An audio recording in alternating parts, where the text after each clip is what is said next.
Pour sa 8e édition, le Salon international de l'immobilier et matériaux modernes a mis la barre très haute. À la découverte des innovations du secteur de la construction, les visiteurs en auront pour tous les choix. Expo-vente, conférences, débats et ateliers de formation, tout est mis au point pour la promotion de matériaux modernes et respectueux des normes d'un habitat écologique et durable. Le S2I est une opportunité pour la population et également une opportunité pour les acteurs qui sont présents à ce rendez-vous. Ça leur permet d'élargir leur champ d'action, marketing, commercial, etc.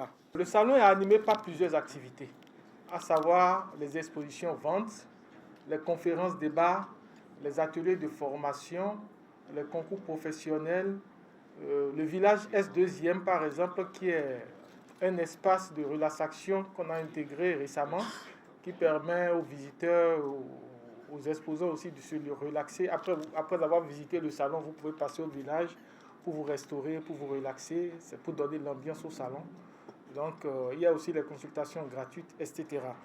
L'événement est prévu pour se tenir du 9 au 16 octobre 2024 sur l'esplanade du Palais des Congrès. Et déjà, les exposants se bousculent au portillon pour rehausser l'éclat de ce grand salon des professionnels des BTP. C'est un plaisir et un honneur de participer à ce type de salon, ce type d'événements qui permettent à nous tous, en tant que partenaires, de pouvoir présenter nos produits.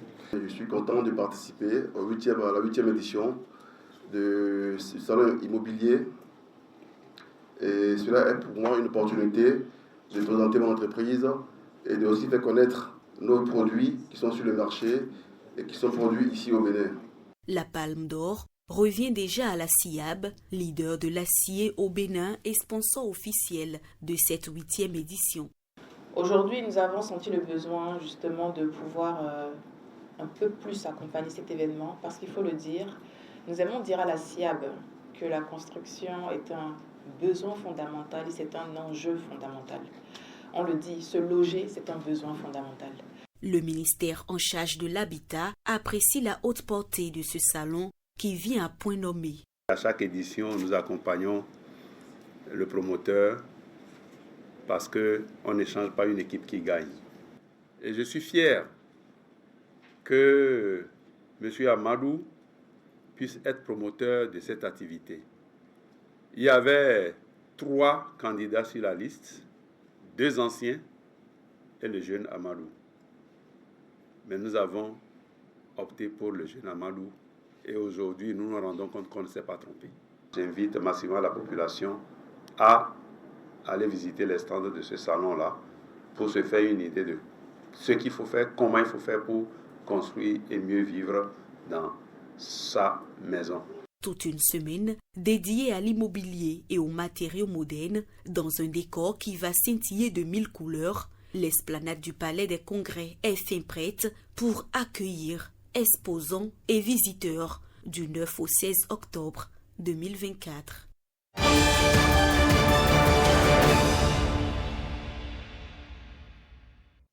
que nous avons comme acquis fondamental, c'est la construction d'un siège qui est validé par les pouvoirs publics depuis janvier en Conseil des ministres, notamment le 17 janvier 2024. Deuxièmement, le 11 avril 2024, les pouvoirs publics ont jugé de l'effectivité du fonctionnement, et non seulement du siège national, mais également du siège continental. Il faut souligner que c'est historique, ces appuis.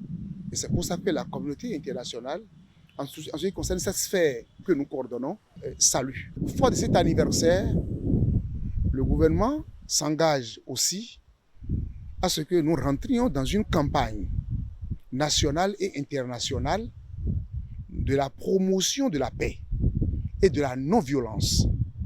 Et si Dieu le veut, cela nous amènera à parcourir les 12 départements de notre pays. Et ce, à compter du 12 prochain, et nous pensons avoir toutes les forces publiques avec nous. Déjà, le ministre enseignement maternel et primaire a déjà pris des décisions en saisissant le ministre de l'enseignement supérieur et de la recherche scientifique, le ministre de l'enseignement secondaire, pour que la jeunesse des lycées, la jeunesse des écoles, vous savez, le risque est juvénile. Le risque à la compromission de la paix. Le risque à la violence est beaucoup plus juvénile. Donc la jeunesse de nos universités, à travers les facultés, instituts et écoles, soit associée à la danse. Les communautés à la base seront également associées et nous estimons que ce sera de bons messages, de bonnes sensibilisations, parce que notre pays en a besoin, surtout quand on voit le futur proche que nous avons.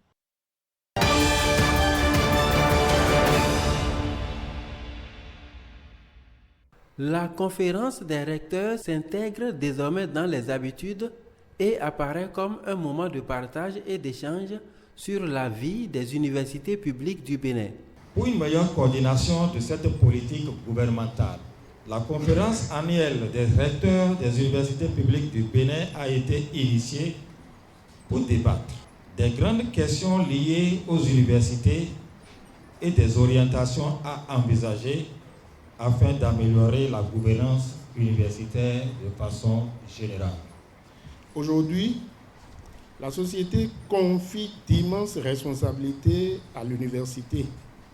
Il s'agit de conduire les transformations rapides que la société impose. Les universités publiques du Bénin essayent de répondre à ces nombreuses attentes, mais trop souvent sans l'accompagnement qu'il faut, alors qu'on attend d'elles des miracles.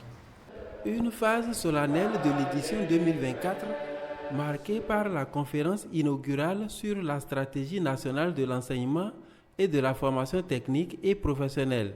Conférence au cours de laquelle des questions cruciales ont été évoquées telles que la synergie entre l'enseignement supérieur et la formation technique et professionnelle. Il est impératif que nous adaptions nos programmes pour qu'ils soient en phase avec les évolutions rapides du monde professionnel et surtout les attentes de nos étudiants.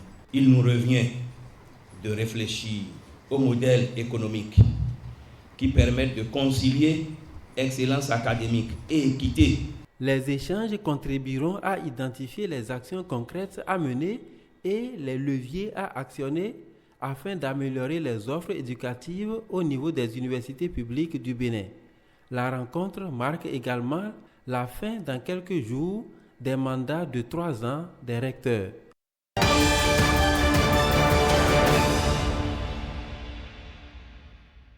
De 65%, nous sommes passés à 83%, soit une augmentation de 17 points.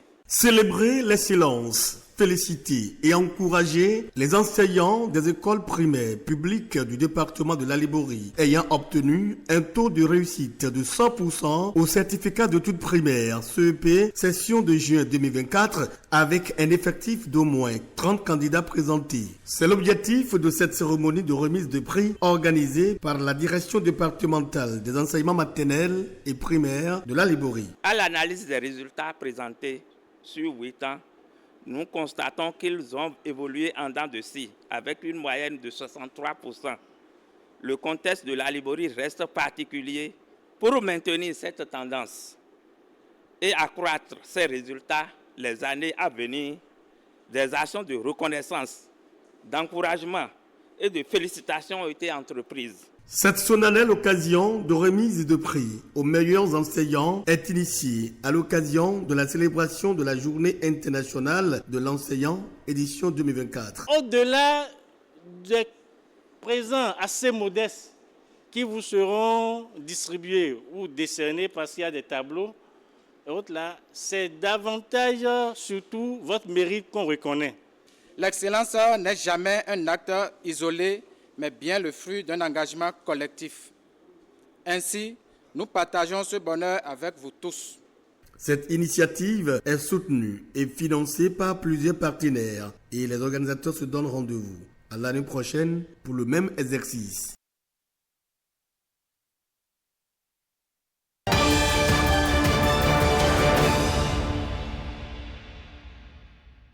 Il y a 3 mois, nous nous sommes vus et nous avions planifié les activités que nous allons faire pendant... Les acteurs impliqués dans les sous-composantes 1 et 2 du projet Suède font le point des activités. Ce moment est une occasion précieuse de réfléchir ensemble sur les progrès accomplis et sur les défis à relever pour atteindre les objectifs fixés dans le cadre de ce projet si crucial pour notre pays. Ces sous-composantes visent un meilleur épanouissement de la fille et de la femme dans la société béninoise. Les résultats déjà parlent d'eux-mêmes. Les 50 premiers au BPC 2024, il y a 48 filles et 2 garçons. Les 10 premiers au baccalauréat, au niveau national, il y a 5 filles et 0 garçons. Le projet tendant déjà à sa fin, les acteurs sont appelés à plus d'ardeur au travail pour un bilan positif à la clôture. Faire de cet atelier un lieu d'échange pour des choix vraiment réalistes. C'est dire donc que dans la projection des bilans, il va falloir qu'on tire réellement leçon de tout ce qui a plombé la tête d'un certain nombre de résultats qui étaient attendus et qui n'ont pas pu être atteints. Et cette revue étant donc la toute dernière est très capitale parce que ça permettra au projet vraiment de voir les actions phares qui ont été menées durant ces 3 semaines qui sont passées et après maintenant se reconcentrer sur ce qui reste à faire pour les jours à venir. Je voudrais vous dire merci d'abord pour avoir honoré de votre présence le présent atelier, pour avoir travaillé d'arrache-pied et surtout pour avoir tiré les leçons apprises et comment est-ce que nous pourrions faire pour aller de l'avant. L'équipe de coordination compte sur le bon dévouement de tous les acteurs pour la mise en application des recommandations issues de l'atelier.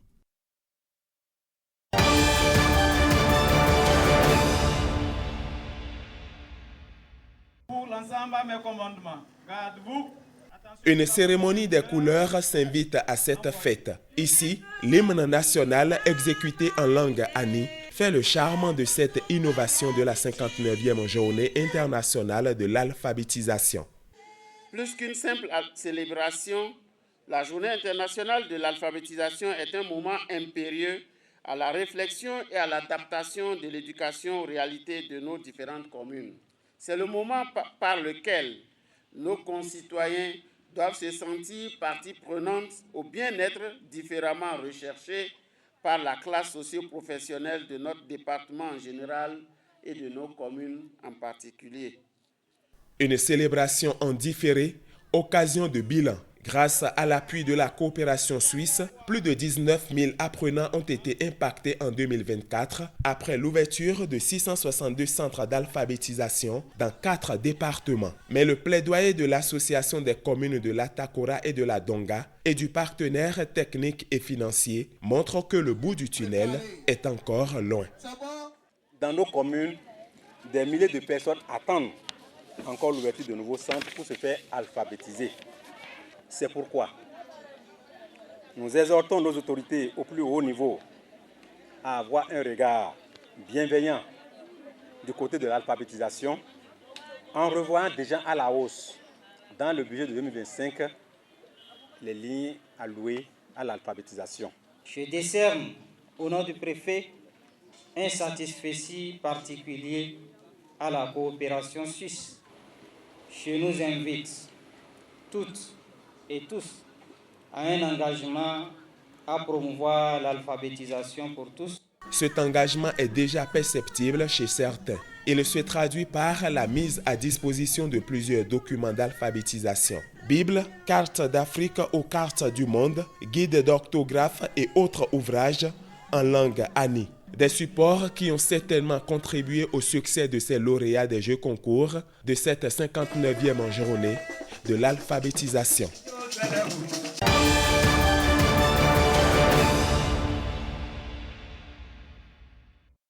Riche en écosystèmes et malheureusement soumise à d'intenses activités humaines néfastes, la zone littorale, grâce à une volonté étatique appuyée de celle de partenaires tels que le projet WACA, programme de gestion du littoral ouest africain, bénéficie d'une protection depuis 2018. Le produit est la loi numéro 2018-10 du 2 juillet 2018 portant protection, aménagement et mise en valeur de la zone littorale en République du Bénin en cours de vulgarisation dans certaines communes du Mono et du Koufou. C'est une loi qui a pour objectif d'assurer une gestion rationnelle de la zone littorale. Après l'adoption des décrets, il est vraiment important qu'on permette aux communautés de savoir de quoi retourne cette loi. Le programme de gestion du littoral ouest africain, WACA, compte à travers cette sensibilisation impliquer les communautés concernées dans la protection et la conservation de ces écosystèmes littoraux, notamment les mangroves, les plages et les estuaires, essentiels pour une biodiversité et la régulation climatique. Nous avons réuni les élus locaux, les têtes couronnées et les communautés qui vivent autour des ressources naturelles de cette zone. Et nous attendons de ces cibles la transmission de tout ce qu'elles ont pu avoir comme information au niveau de toute la population qui n'a pas pu faire le déplacement. À noter que cette loi portant protection, aménagement et mise en valeur de la zone du littoral dans notre pays permet également de renforcer les moyens de subsistance des communautés concernées.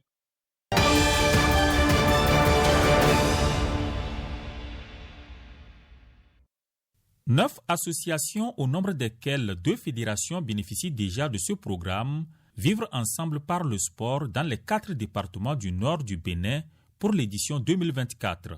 Il renforce les initiatives du gouvernement dans la promotion de la cohésion sociale par la pratique des sports.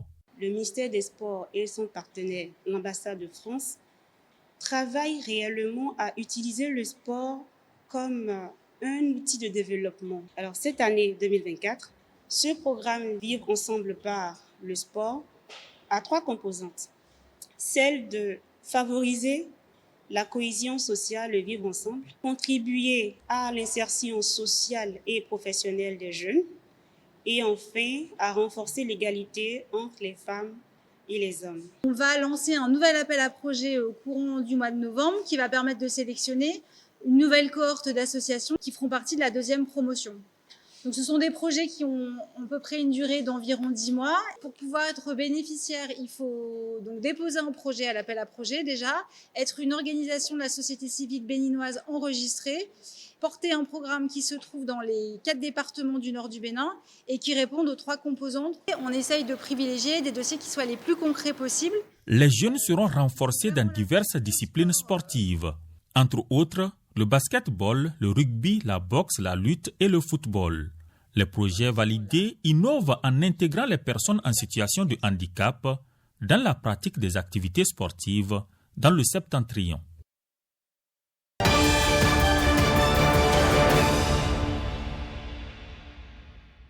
« 502 femmes au plan national disposent désormais des capacités nécessaires en tant que leaders politiques.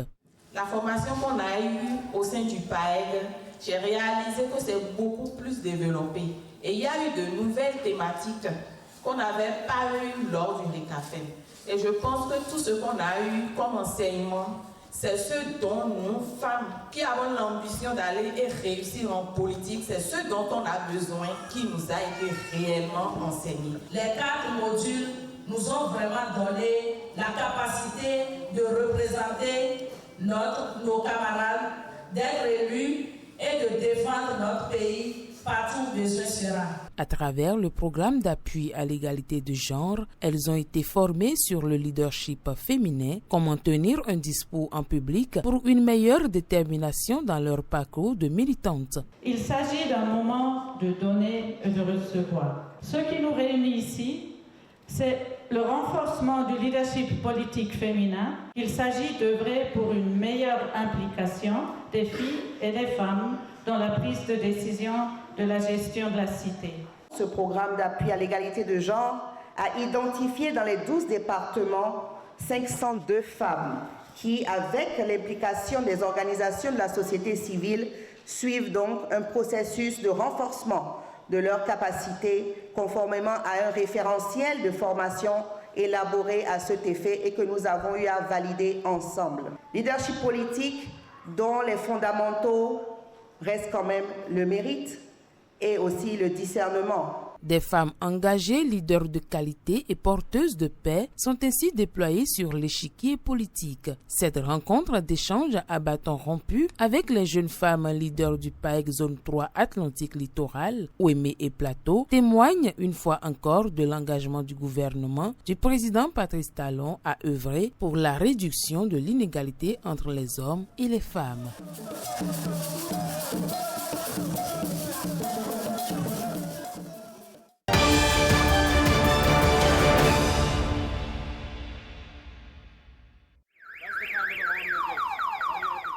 C'est une démonstration du fonctionnement de ce dispositif anti-intrusion, un arsenal de sécurité parmi tant d'autres présentés à cette première édition du Salon de la sécurité, de la sûreté et de l'assurance du Bénin.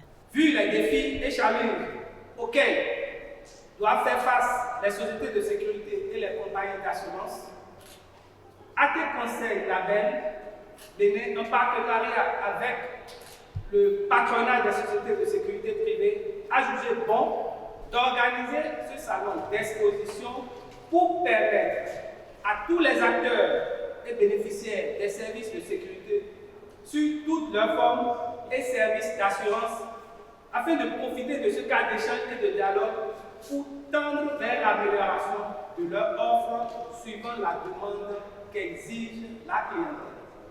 Nous voyons ce salon comme un événement international. Nous voulons créer une plateforme sur Cotonou où les gens se donnent rendez-vous tous les 2 ans pour venir échanger sur les défis sécuritaires, les offres sécuritaires. Ce salon, qui porte sur un enjeu majeur, a été l'occasion pour le public d'interagir avec les spécialistes à travers panels et conférences débats. Quand on va au tribunal, on conduit quelqu'un pour un procès.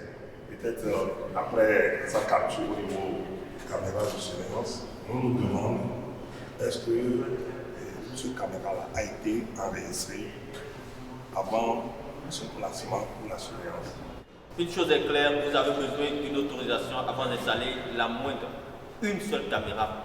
Les défis sécuritaires, au-delà de l'aspect physique, intègrent également l'aspect protection des données personnelles. Les normes existantes en la matière ont donc été passées au peigne fin. «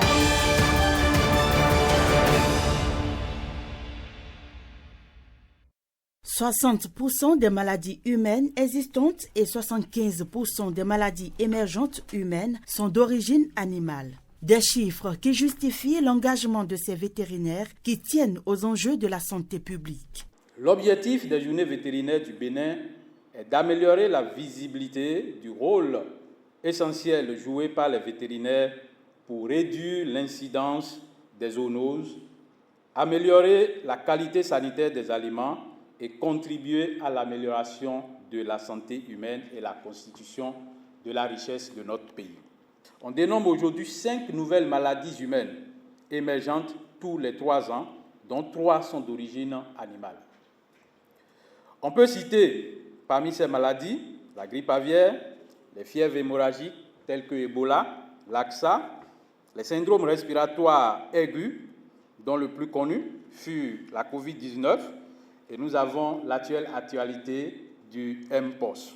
Et pour réduire la propagation de ces maladies, il est important d'améliorer la performance des systèmes de santé afin de faire face aux risques de santé liés au changement climatique, au fort taux d'urbanisation et à l'intensification du commerce d'animaux vivants. Il est donc crucial que les services vétérinaires soient à l'avant-garde de la lutte contre les menaces sanitaires d'origine animale en renforçant la pratique, les connaissances et la collaboration intersectorielle. Les services vétérinaires de bonne qualité représentent la pierre angulaire d'un environnement favorable pour la lutte contre les maladies animales. La lutte contre ces maladies implique la préservation des ressources animales. Elle favorise également l'accès aux soins et à la protection des animaux ruraux, urbains et périurbains.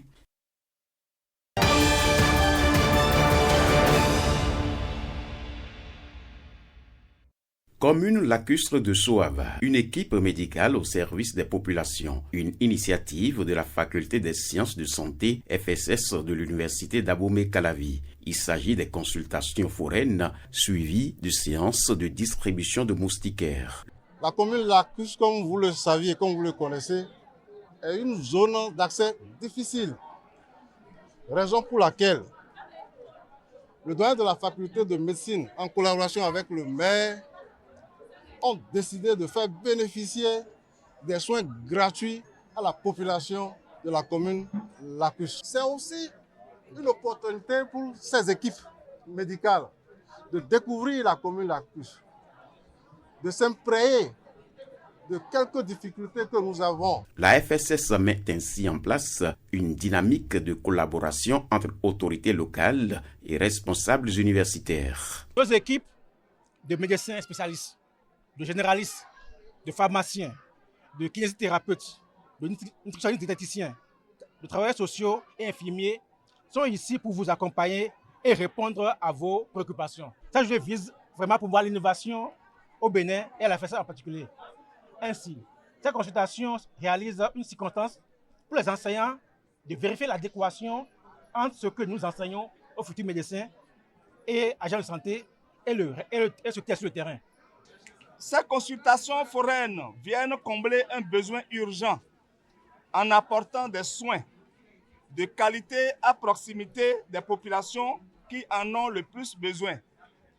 Elles représentent non seulement un acte de solidarité, mais aussi une preuve de l'engagement des professionnels de santé à servir avec dévouement. Cette opération dure 2 jours de consultation gratuite.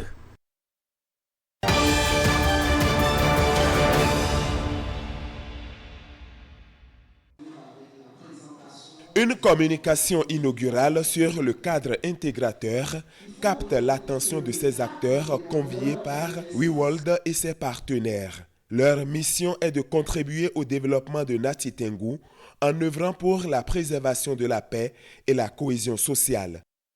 Au cours de son prêche le vendredi, que l'imam parle de paix et de cohésion sociale, vous voyez le nombre de personnes qui peuvent être impactées. Il en est de même pour le pasteur, pour les curés et pour les autres religions. Donc nous n'avons pas invité les gens au hasard. Donc en accompagnant aujourd'hui la mairie au lancement officiel du cadre intégrateur, nous voulons marquer notre engagement pour la paix et la cohésion sociale. Le cadre intégrateur sera cet outil-là qui sera là pour faciliter non seulement les échanges entre les organisations de la société civile et la mairie de Nati Tengou, d'une part, et d'autre part, de faciliter la redevabilité à l'endroit des populations de la commune de Nati Tengou. Il y a d'autres communes, suivant les spécificités, peuvent aller à 15. Mais nous, on a jugé bon d'aller à 12 parce que nous pensons que les 12 prennent en compte un certain nombre quand même de domaines qui sont prioritaires en termes de développement pour la commune de Nati Tengou. Je suis persuadé que grâce à votre mobilisation, cet outil jouera un rôle majeur dans la construction de Nati Tengou de demain, une commune intelligente. Le cadre intégrateur est déjà une réalité dans les zones d'intervention du projet Média B, soit au total 12 communes.